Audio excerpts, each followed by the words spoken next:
Voici la lecture de la Bible.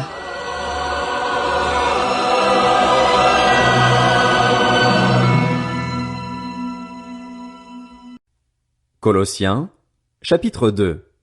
Je veux, en effet, que vous sachiez à quel point il est grand, le combat que je soutiens pour vous, pour ceux qui sont à Laodicée et pour tous ceux qui n'ont jamais vu mon visage.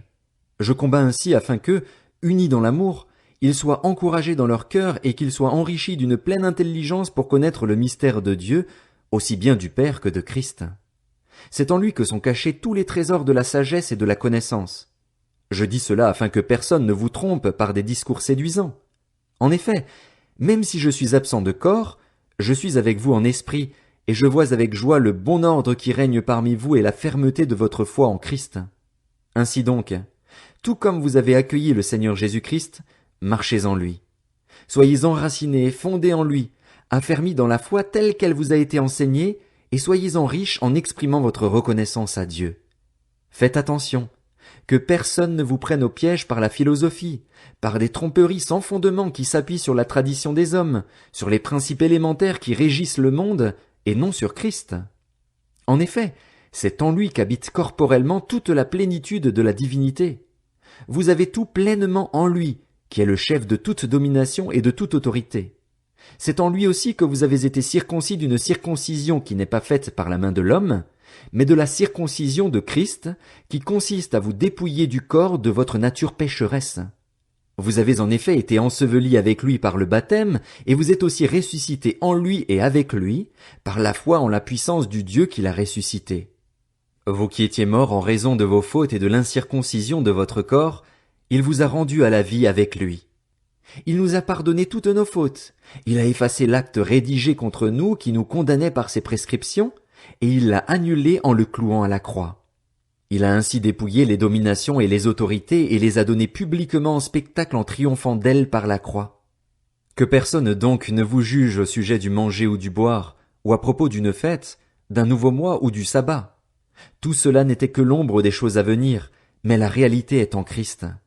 Que personne, par son goût d'une fausse humilité et du culte des anges, ne vous prive de la victoire. Plongé dans ses visions, un tel homme est sans raison enflé d'orgueil sous l'effet de ses pensées toutes humaines, et il ne s'attache pas à celui qui est la tête. C'est pourtant d'elle que tout le corps, bien nourri et solidement assemblé par ses articulations et ses liens, tire la croissance que Dieu donne. Si vous êtes mort avec Christ aux principes élémentaires qui régissent le monde, pourquoi, comme si vous viviez dans le monde, vous soumettez-vous à toutes ces règles? Ne prends pas, ne goûte pas, ne touche pas. Elles ne concernent que des choses destinées à disparaître dès qu'on en fait usage. Il s'agit bien là de commandements et d'enseignements humains. Ils ont, en vérité, une apparence de sagesse, car ils indiquent un culte volontaire, de l'humilité et le mépris du corps, mais ils sont sans aucune valeur et ne servent qu'à la satisfaction personnelle.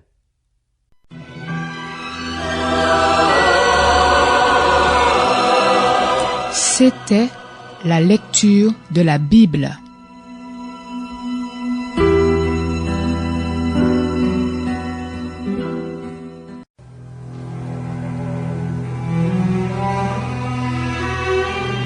Voici la lecture de la Bible.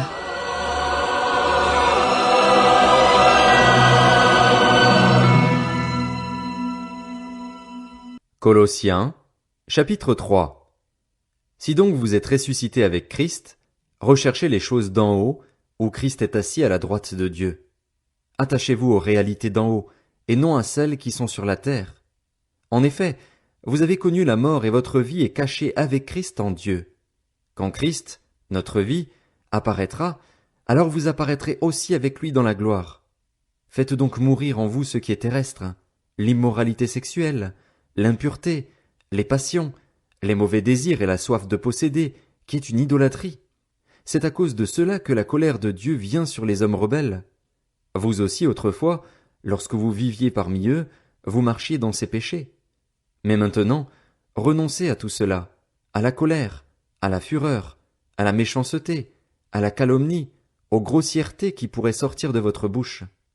Ne vous mentez pas les uns aux autres, car vous vous êtes dépouillés du vieil homme et de ses manières d'agir, vous avez revêtu l'homme nouveau qui se renouvelle pour parvenir à la vraie connaissance, conformément à l'image de celui qui l'a créé.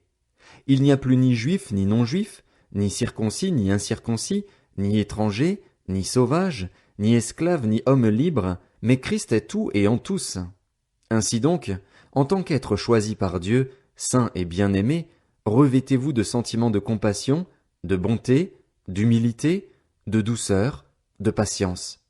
Supportez-vous les uns les autres et, si l'un de vous a une raison de se plaindre d'un autre, pardonnez-vous réciproquement. Tout comme Christ vous a pardonné, pardonnez-vous aussi. Mais par-dessus tout cela, revêtez-vous de l'amour, qui est le lien de la perfection. Que la paix de Christ, à laquelle vous avez été appelés pour former un seul corps, règne dans votre cœur. Et soyez reconnaissants. Que la parole de Christ habite en vous dans toute sa richesse.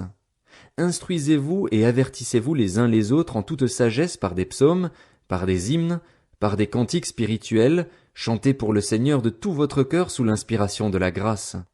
Et quoi que vous fassiez, en parole ou en acte, faites tout au nom du Seigneur Jésus en exprimant par lui votre reconnaissance à Dieu le Père. Femmes, soumettez-vous à votre mari comme il convient dans le Seigneur. Marie, aimez votre femme et ne vous aigrissez pas contre elle. Enfants, obéissez en tout à vos parents, car cela est agréable au Seigneur. Pères, n'exaspérez pas vos enfants, de peur qu'ils ne se découragent. Esclaves, obéissez en tout à vos maîtres terrestres, et pas seulement sous leurs yeux, comme le feraient des êtres désireux de plaire aux hommes, mais avec sincérité de cœur, dans la crainte de Dieu. Tout ce que vous faites, faites-le de tout votre cœur, comme pour le Seigneur et non pour des hommes, sachant que vous recevrez du Seigneur un héritage pour récompense. En effet, le Seigneur que vous servez, c'est Christ. Mais celui qui agit injustement recevra le salaire de son injustice, et il n'y a pas de favoritisme.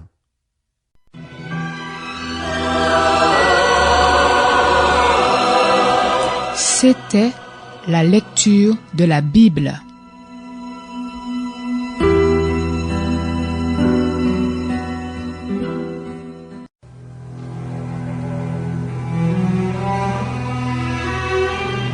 Voici la lecture de la Bible.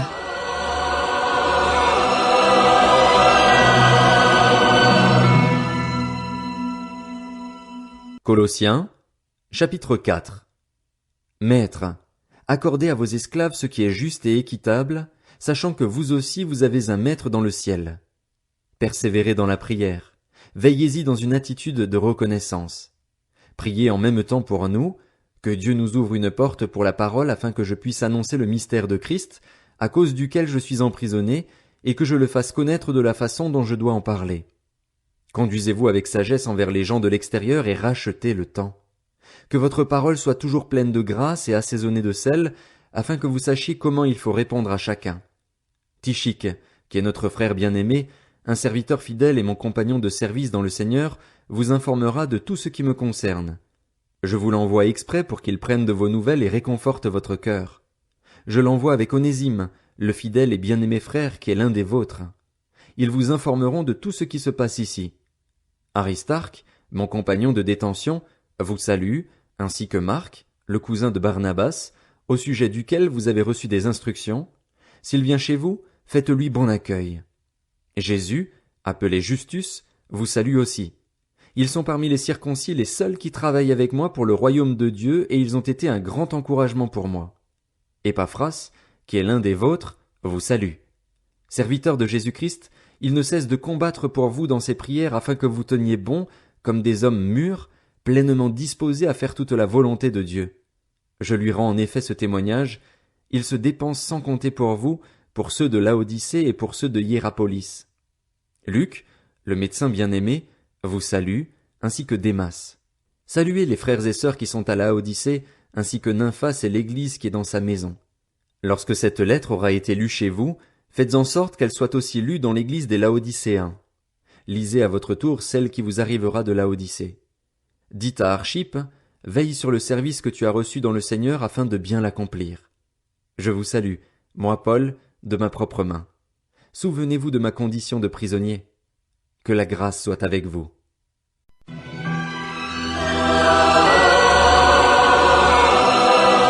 C'était la lecture de la Bible.